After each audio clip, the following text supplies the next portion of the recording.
MBBS in just 16 lakhs. Kyrgyzstan, Central America, Russia, Georgia. Orbit Global Education.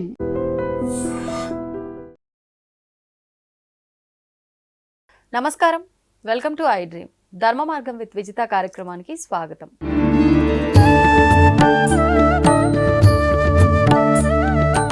నమస్కారం అండి. నమస్కారం అమ్మ. ఎంతసేపున భక్తి భక్తి అంటుంటాం. అసలు ఏంటి నిజమైన భక్తి ఏంటి?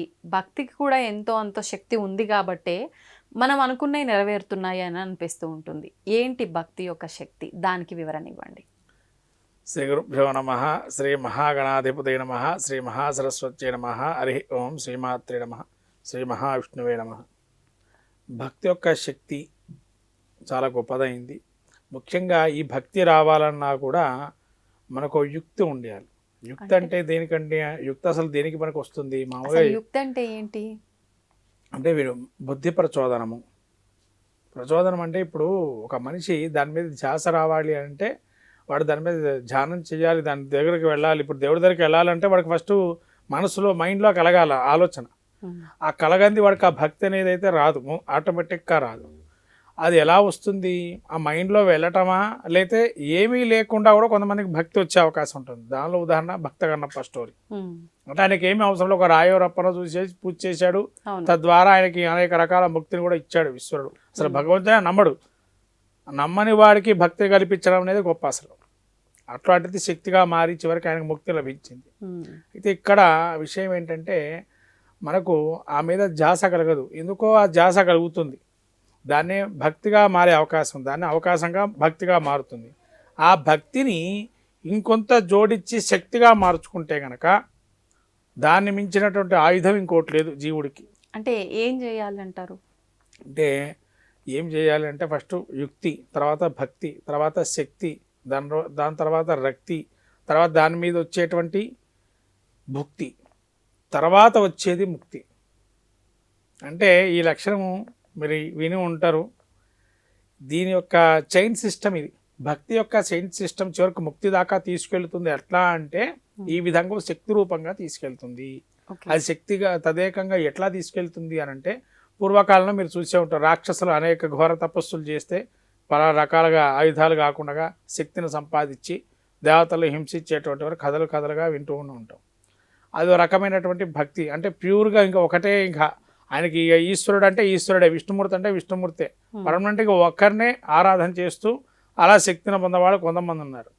అయితే ఈ భక్తి శక్తిగా మారింది ఎవరికండి అంటే భగవతోత్తములకి. అంటే భగవంతుడే పరమాత్మ స్వరూపాన్ని ఎవరైతే నిజంగా నిష్కల్మషంగా పూజ చేస్తారో, కల్మషం లేకుండా వాళ్ళకి భక్తి యొక్క శక్తి గొప్పది అని చెప్పి చాడుతారు. వాడు మీరు చూసే ఉంటారు, ప్రహ్లాదుడు, మార్కండేయుడు, తర్వాత మనకు కనబడేటువంటి వారు వీరు. ఎందుకంటే అల్పాయుష్కుడైనటువంటి మార్కండేయుడు భక్తితో గెలుస్తాడు శక్తిని పెంచుకొని.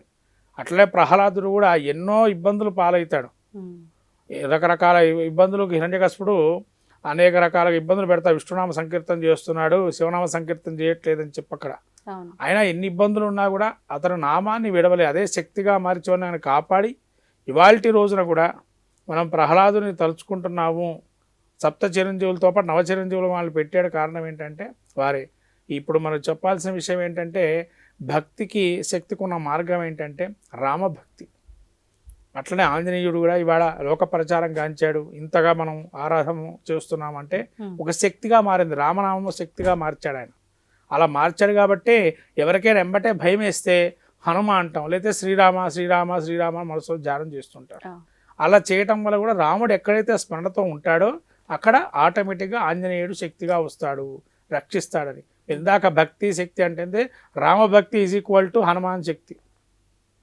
కలియుగంలో ఎక్కడైతే రామనామస్మరణ జరుగుతుందో అక్కడ హనుమంతుడి శక్తిని ఇస్తాడు. భయపడకుండా అక్కడ ఉండేటువంటి ఇబ్బందుల నుంచి బయటపడేయడానికి హనుమంతుడి శక్తితో ఉంటుంది.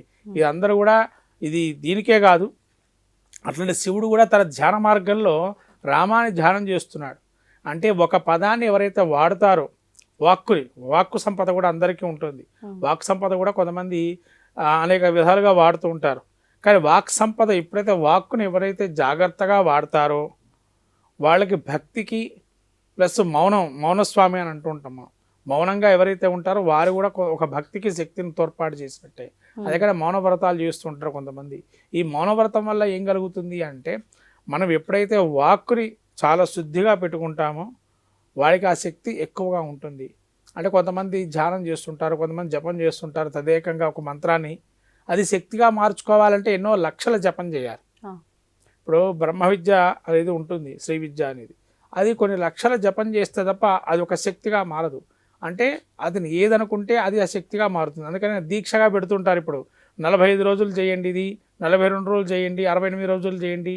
అయ్యప్ప దీక్ష ఉంది, దాన్ని 41 రోజులు 42 రోజులు. ఎందుకు అలా చేయటం వల్ల ఆ శక్తి, ఆ భక్తి అనేటువంటి శక్తిగా మారడానికి అవకాశం ఉంటుంది అనేది. అలా చేయటం వల్ల ప్రతి జీవుడికి కూడా ముక్తి లాభం కానీ పాపక్షయం కానీ నడుస్తూ ఉంటుంది ఇక్కడ భూలోకంలో. అంటే దానికోసం చేయటం అని కాదు, ప్రతి విషయం దానికోసం అని కాదు. మనం పాపముక్తి పొందాలనో లేదైనా ముక్తిని పొందాలనో కాకుండా లాభాపేక్ష లేకుండా భక్తిని కనుక అనుసరిస్తే భగవంతుడే సాక్షాత్ ప్రత్యక్షం అవుతాడు. అవి అనేక రకాల లీలలుగా అవే మారుతాయి. దాన్నే మన శక్తిగా అనుకుంటాము. ఆ శక్తి ద్వారా భగవంతుడు మన ముందర నిదర్శనంగా కనబడతారు. అంటే భక్తియే శక్తి అని ఎందుకు అంటూ ఉన్నామంటే మనం ఎప్పుడైతే త్రికరణ శుద్ధిగా కల్మషం, ఎటువంటి కల్మషం లేకుండా భగవంతుడికి పూర్తిగా సరెండర్ కావాలి. అంటే స్వామి నీవే శరణాగతిని ఎప్పుడైతే అంటారో ఆయన్నే శక్తిగా మారుస్తాను, మనల్ని ఒక ఆత్మవిశ్వాసాన్ని ఇచ్చి ముందుకు తీసుకెళ్తాడు అనేది మనం అందరూ జీవులు గ్రహించాల్సిన విషయం. ఇది భగవంతుడు అనేక రకాల గ్రంథాల్లో చెప్పబడింది, గీతాసారంలో చెప్పబడింది. కానీ మన వాళ్ళు ఏంటంటే భక్తిని తర్వాత పక్కన పెడుతున్నారు. ఎంతప్పటికీ భక్తి అంటే నాకు అది కావాలి, నాకు ఇది కావాలి, నాకు ఈ లాభం కావాలి, లేదా నాకు ఇది వాళ్ళైతే స్వామి నీకు ఇస్తానని చెప్పి ఒక రకమైనటువంటి వ్యాపారంగా మార్చారు దాన్ని. అలా వ్యాపారంగా మార్చుకోవటం వల్ల ఏమవుతుంది, శక్తి రాగా పాపం అనేది మూట కట్టుకునే ప్రయత్నం చేస్తున్నారు. అందుకని ఒక శక్తిగా మార్చుకోవాలంటే ఏం చేయాలి, ఆ నామన అది జపం ఏదైతే చేస్తున్నారో దాన్ని శక్తిగా మీరేమి నిర్జలంగా చేయండి.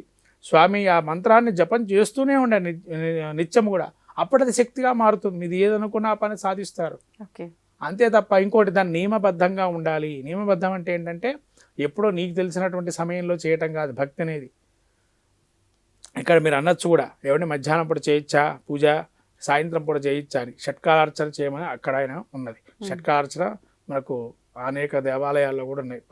పాత దేవాలయ కేరళ కానీ తమిళనాడులో కానీ గోకర్ణ నక్షత్రం కానీ ఇంకా మనకు కూడా ఉన్నాయి. కానీ మనం పెద్దగా వాటి గురించి పట్టించుకోవట్లేదు. షట్కాలార్చనలు శ్రీచక్రం ఎక్కడైతే ఉందో అక్కడ షట్కాలార్చనలు చేస్తారు.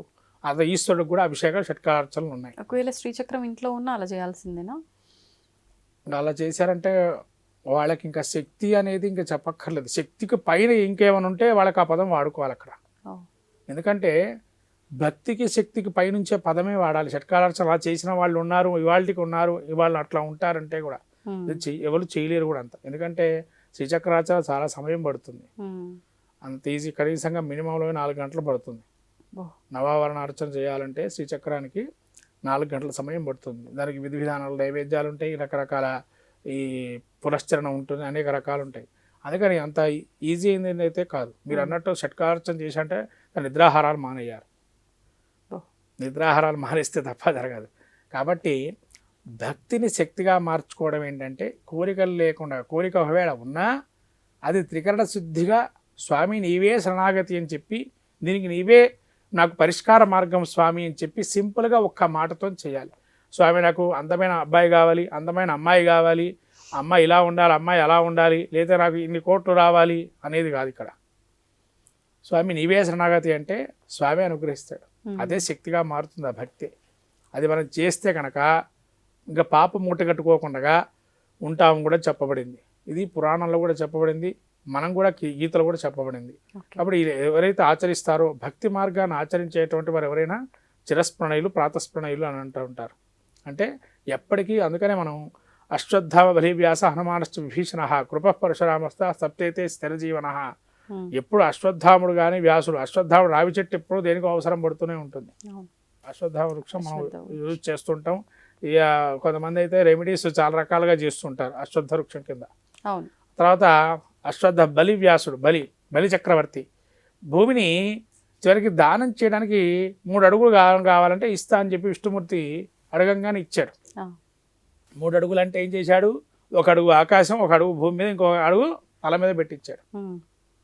చివరికి ఆయన ప్రాణాన్ని కూడా అర్పణ చేశాడు భక్తిగా. ఎటువంటి కల్మషం లేకుండా. ఉమ్. అందుకని చెప్పి అలా బలిచక్రవర్తి కూడా చిరస్మరణీయుడుగా నిలబడ్డాడు. ఇప్పటికీ మనం స్మరణ చేస్తుంటాం. వ్యాసుల వారు చెప్పచ్చు, ఇక వేదాలు ఆయన రాసినటువంటి గ్రంథాలు అనేక రకాలు ఉన్నాయి, అవును. వేదాంత గ్రంథాలు. వ్యాసులు ఎప్పుడు కూడా మనకు భారతంలో కూడా చూస్తే ఆయన ద్వారానే మొత్తం అంతా సంతతి ఏర్పడటం, దాని యొక్క శక్తి అంతా కూడా చూస్తున్నాడు. వ్యాసుల వారిని మనం ఎప్పుడు స్మరణీయులుగా ఉంటారు. ఈ అశ్వత్థామ బలివ్యాస హనుమానశ్చ విభీషణ కృప పరశురామస్థ సప్తేతే స్థిరజీవన. ఎన్ని యుగాలు గడిచినా వీళ్ళు పాతస్మరణీయులు. ఎందుకంటే భక్తిగా ప్రతిదీ విషయాన్ని వాళ్ళు అంత శ్రద్ధగా ఆచరించారు కాబట్టే వాళ్ళ శక్తిగా మారింది. ఇవాళ వాళ్ళని మనం నిత్యం ఆరాధన క్రమంలో పెట్టుకున్నాము. అందుకనే ఆరాధన క్రమంలో పెట్టుకున్నాం వాళ్ళు కాబట్టి వాళ్ళు ఉదాహరణగా తీసుకోవటం. అంతే తప్ప వాళ్ళ యొక్క ఇది కాదు, వాళ్ళు ఉదాహరణగా మనం తీసుకోవాలి. ఎంత చేశారు వాళ్ళు, ఎంత చేస్తే వాళ్ళు ఇవాళ మనం వాళ్ళని రక్షిస్తున్నాం, ఆ ధర్మాన్ని వాళ్ళు చేసే ధర్మాన్ని మనం తెలుసుకోవాలి. అందుకని వీళ్ళని చూడాలని చెప్పింది. ఎందుకంటే కృపాచార్యుడు కావచ్చు, ద్రోణుడు కావచ్చు, తర్వాత విభీషణుడు కావచ్చు, అప్పుడు చేసినటువంటి వాళ్ళ దానం కావచ్చు, ధర్మం కావచ్చు, లేదా వాళ్ళ యొక్క చెప్పినటువంటి భక్తి గీతాలు కావచ్చు, అవన్నీ మనం తీసుకొని ఇవాళ ధర్మాన్ని అలా ఆచరిస్తూ భక్తిగా మార్చి దాన్ని శక్తిగా మార్చుకోవాలి. దాన్ని ముక్తికి తీసుకెళ్తుంది. జీవుడు భక్తిగా ఉంటే ముక్తినికి సరైన మార్గంలో వెళ్తాడు. మీకు అందుకనే ఇదివరకు చెప్పినాను, యుక్తి, భక్తి, శక్తి, రక్తి, భుక్తి, ముక్తి, ఇవన్నీ కూడా ఒక చైన్ సిస్టమ్. ఇది ఎవరైతే పాటిస్తారో ముక్తి లభిస్తుంది. ధన్యవాదాలు. తవ్వండి, తవ్వుతూనే శివలింగం. సరే దాన్ని అట్లా కప్పేసేయండి, చూపించదండి. Krishna is there. మూర్తి పూజ కాదు, సాక్షాత్ బ్రజేంద్ర నందన భగవాన్ ఉన్నారు మూర్తిలో. ఏమీ ఆశించకుండా ఆరాధించే వాళ్ళు కూడా ఉన్నారా ప్రభుజీ? నిజమైన భక్తి అంటే మనకు తెలియదు కాబట్టి